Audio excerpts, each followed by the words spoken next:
Hi, everyone. Welcome back to our spiritual sojourn. So glad you're with us today. Hi, Tom. Hi, Lori. How's it going? It's going well, Lori. How are you doing? I'm doing well. I have a question for you. I've been Oh, I'm thinking about sorry. this. We are all out of questions for today. Oh, no, this is an important one. Do you Okay. meditate on a regular basis? Do I meditate? Not in the classic form that people think. I often kind of get quiet for a little while. Sometimes it's as if you were taking a short nap, sort of thing. I don't sit in the position and look up, and I don't do any of that. But sometimes I kind of like lay down and get quiet. Does that count as meditation? I think it probably could. Absolutely. Even if you fall asleep, sometimes that happens in meditation. Absolutely. One of the things in my meditation that keeps coming through that the guides definitely are interested in talking about because they've mentioned it as we were talking about being in touch with your guides and how to communicate with them is meditation. And people love it or hate it, it seems to me. And there are people who are avid meditators and say, oh, it has to be done this way or that way, or, you know, there are rules to meditation.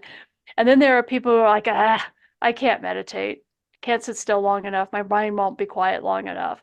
And I think somewhere in the middle of all of that is where meditation lives. And I Yeah. think sometimes we overthink it and put rules to it that don't necessarily have to be there. And that's one of the things the guides want to talk about is that meditation is whatever you define it to be. The hallmark of meditation is being able to quiet the mind, the ego chatter, having to, being able to be aware of that so that you can be, as a human being, in that place of stillness, of quietness, of connecting with soul self, with that true self, and allowing yourself to be present, fully present in the moment. So, for some, sitting quietly and just clearing their minds, allowing themselves to be still is a meditation. Sitting in the traditional pose that you see with legs crossed on a cushion, sitting there breathing quietly and watching your thoughts as they float by, simply acknowledging, being present, and having awareness can be meditation. Using a mantra can be meditation. However, also, running can be a meditation, walking can be a meditation, art, playing music, whatever keeps your focus, the mind, focused in the moment can be meditative. Mhm. Not just playing music, but listening to music. Certain types Yeah, will bring yeah, you to that spot in your mind where you're just enjoying it and you're taking it all in. And that might be enough of a distraction where you might be able to connect. Um, exactly. It's I, it's being present in the moment, concentrating on whatever it is you're concentrating on in the moment, and you will notice in those moments that your thoughts are quiet when normally they're not quiet mhm. because you're so focused in that exact moment. And so that's where meditation lives, is in that being focused and present at all times. And many types of activities do that. And we've talked before about in the shower. That seems to be a meditative place.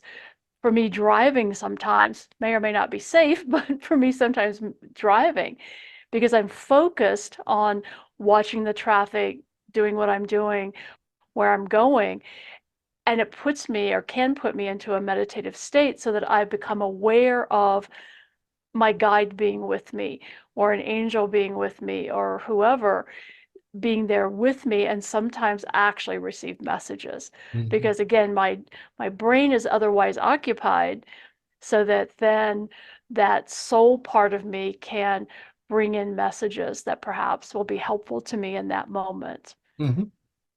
So I know when I first started meditating way back in the dark ages, I used a candle and would sit for hours just staring at this candle. And that's one of the things that I was taught as a way of doing that, and it worked. I've used music. I would find particular meditative music and listen to that again as a way to help my mind focus so that I could be present then for whoever showed up and delivered messages. For a lot of folks, meditation isn't even about receiving messages, it's simply about being still and being present and quiet, quieting the mind. Yeah. For some of us, that's the big challenge. I put myself in that category. I don't think my mind ever just totally gets quiet, but I do. If the objective is to receive messages or to get guidance or to just connect with source, that I can do, but I don't do well shutting the mind down and quieting the mind. Yeah. Some people are really good at that. But in my career, it was often when I would be distracted solving a problem, and all of a sudden you would hear the answer over here, and you weren't looking over here, you were looking over here. And those are the times when you got guidance maybe that you didn't even realize you were going to get. You weren't Mm-hmm. asking necessarily. And I think that happens to lots of us. And until it's happened to you, you might not totally understand it. But at some point, it does, I think, happen to everyone.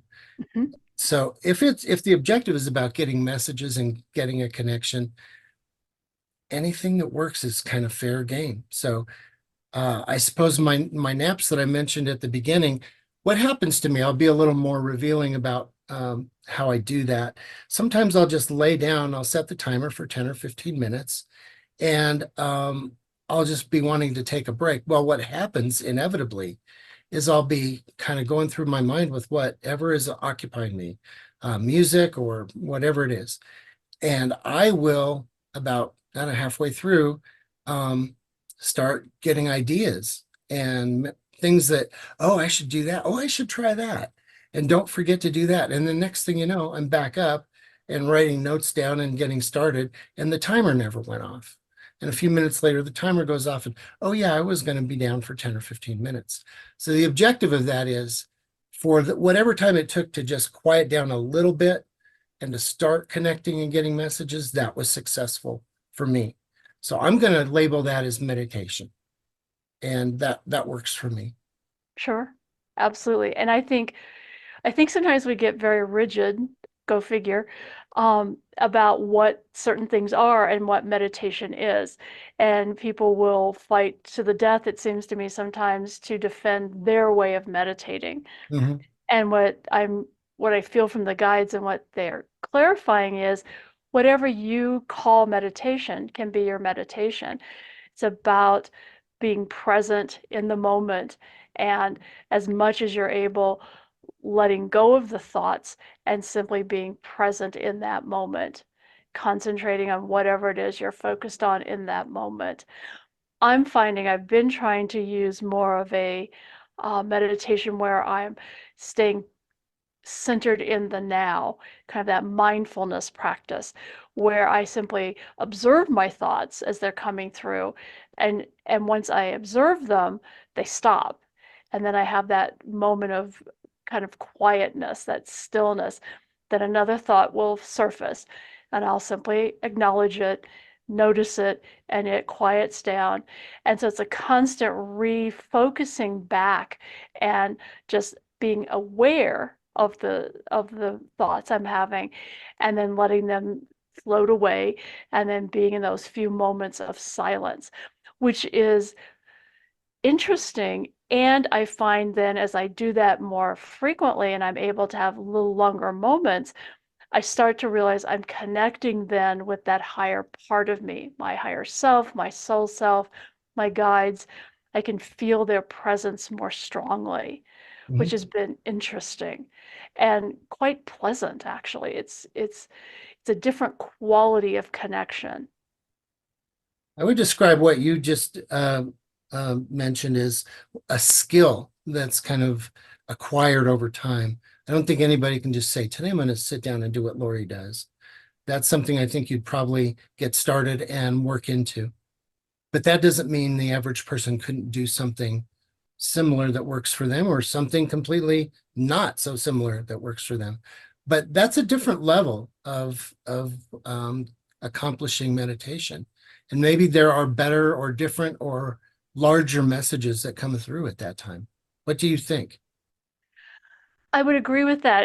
And by no means do I practice this very well most of the time, but it's something I've been focusing on now, and I've spent years not meditating, meditating in different ways. And we'll maybe in another episode we can talk about the different approaches to meditation. But I agree, everyone can do this, and everyone can begin to become more conscious of being in the moment, in the now, which is really all we have, and noticing their thoughts. And what they're going to, if they start to practice that, always bringing themselves back, bringing their awareness back to this moment. And then when a thought starts to spiral and we start to tell our little stories, just noticing it stops it and brings us back into the now. And it's a practice, absolutely. Am I great at it? No. But is it worth still trying to focus and stay aware and stay in the now? Yeah, it's definitely worth it. And we can all do it. And it does take practice and consistency and willingness to pay attention to what our thoughts are telling us and then bringing our awareness back to this moment and letting those thoughts go. Just what I'll do is say, I see you, and the thought stops. Or I will say, now, which brings me back to the now then. So I try different ways of letting go of those thoughts. But it's definitely a practice and sometimes a frustrating one Mhm. because our minds are built to think and that they do it very, very well. So, so let me ask, if what we've talked about so far, if whatever works for you is the right thing to do, then what is, and this is a question, not really challenging so much as asking the question, what is the advantage to increasing the style and formality of your meditation? Like what you just described about focusing on the now and observing the thoughts. What's the advantage to taking on that type of meditation? I think there's a bunch of different advantages to that. One is health. And it's been studied.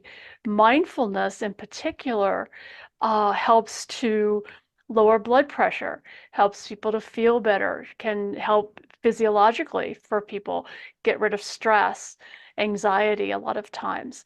Um, I think also for me, it's expanded my awareness and my ability then to move into a place of somewhat of a meditative state when I channel so that I can more clearly get my mind out of the way and allow whoever needs to speak to you in a reading can come through as clearly as I'm humanly able to do. But back to the health benefits for just a moment. When I was in graduate school, I was doing a practicum at a mental health center, and we had a group of seniors who came in once a week for this group. And the group started, it was a nurse and myself and another therapist there. And so they would come in, we would take their blood pressure, just kind of do a quick health check with them. How are they feeling that day? And then there would be an activity or discussion. When I started the group, I asked if we could do the blood pressure, do a quick, do a little meditation, and then check blood pressures again.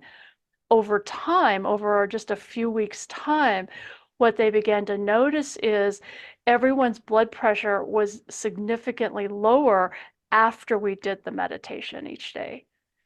And so, and the seniors were starting to report that they felt less anxious. They felt, better after we were doing the meditation. Mhm. And so we encouraged them to continue to do that at home when they weren't there in the group. And it was just a simple little sort of grounding meditation, deep breathing, and just sitting in silence for a few moments. And yet we saw that significant change in their blood pressure, which was fascinating to me at the time. Mhm. No, Yeah, no doubt that that exists. But yeah. one of the things you said at the beginning of that I latched onto was the clarity, perhaps, of the messages that come through. Mm-hmm. So maybe to answer my own question from what you said, the benefit of doing it more formally is to get additional clarity, maybe bigger, larger messages. So okay, because people like me that have trouble doing what you're doing wonder, well, why should I even try? It's not going to necessarily make a difference. Maybe it would if you were to indulge in that way. And I think meditation helps us to have that contact with guidance, our souls, whatever you want to call it, God. Um, and I think though the overall intention of meditation is to keep us in the now, in this moment, and to help us to stay focused and stop listening to all the mind chatter that we have, and to hold that space as often and as much as we can, which then also has health benefits Mhm. ultimately. Yeah. And just that stillness. I think early on, I think that it was called prayer, and meditation can be called many things. And I think prayer is one of them, where folks would sit in a prayer and talk to God, if you will, or receive, their answers from questions they've asked, or the help they've asked for from God's source, whatever you want to call it. Catholics in particular use the rosary, which is much like the mala beads, to help with the prayer and to help you focus while you're going through that. That occupies the Mhm. mind, keeps it in, having a task to do, so that then that soul part of us can expand and get whatever intuition, clarity, messages that we are asking for. Mhm. And I think, call it meditation, call it prayer, call it whatever, but it's about staying focused and allowing yourself then to be open to receiving whatever comes through, even if it's silence, which for most of us is a real gift because we're rarely having that place of silence and no thoughts. That's me. Yes, me too. Yes. Oh, that's fascinating.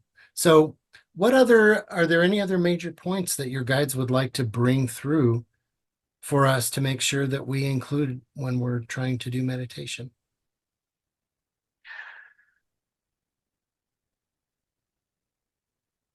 The important point here for today is to start meditating, to start whatever you use to be still, to be in the moment, to pay attention to the mind chatter and to release it, to have that awareness that it is there, to focus your intention in the moment and allow for whatever happens after that.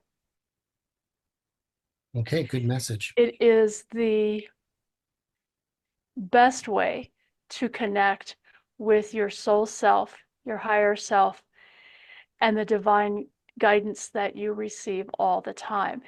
It helps you as the human to be open to it and to receive it more clearly.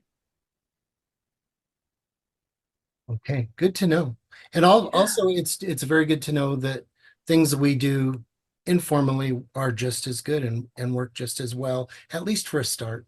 At least for a start. exactly. And, Exactly. and I like my method a lot. I'm gonna become the Zen master of the nap method of meditation.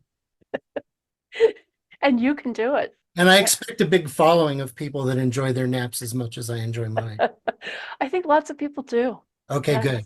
I I'm see a not a big nap future. person, but I understand the whole reason to do it. Yes. I see a big future here. And I think for the next few episodes, I think they're going to talk a little more specifically about different types of meditations that folks can try and all the different um, help that's available, the different methods and different resources that are out there that people can use to Oh, help them as they're starting. wow. Okay, I'm excited about the education that's Yeah, about to hit us. That sounds great. yeah. Anything else, Lori, before we shut it down for today? I think that's it for today. Okay, that was a great message, and Yeah. So in a lot of different meditate. ways. And meditate, or at least do something that works for you. Yeah. Okay, well, with that, I'd like to thank everyone for joining us today on the episode. And if you liked it, please smash that like button as hard as you can. And if you want to share this with a friend that might appreciate it, please use the share feature. By now, I hope you've subscribed. And then if you change the little notification symbol to all, you'll get notifications each and every time we put out a new episode. And you can get a hold of Lori or me at ourspiritualsojourn@gmail.com. And we would love to answer your questions about this or any other episode. And we'd love to have your ideas for future episodes. You can also put those in the comments below. Yes. All right. Well, with that, thank you very much. And we'll see you next time on Our Spiritual Sojourn.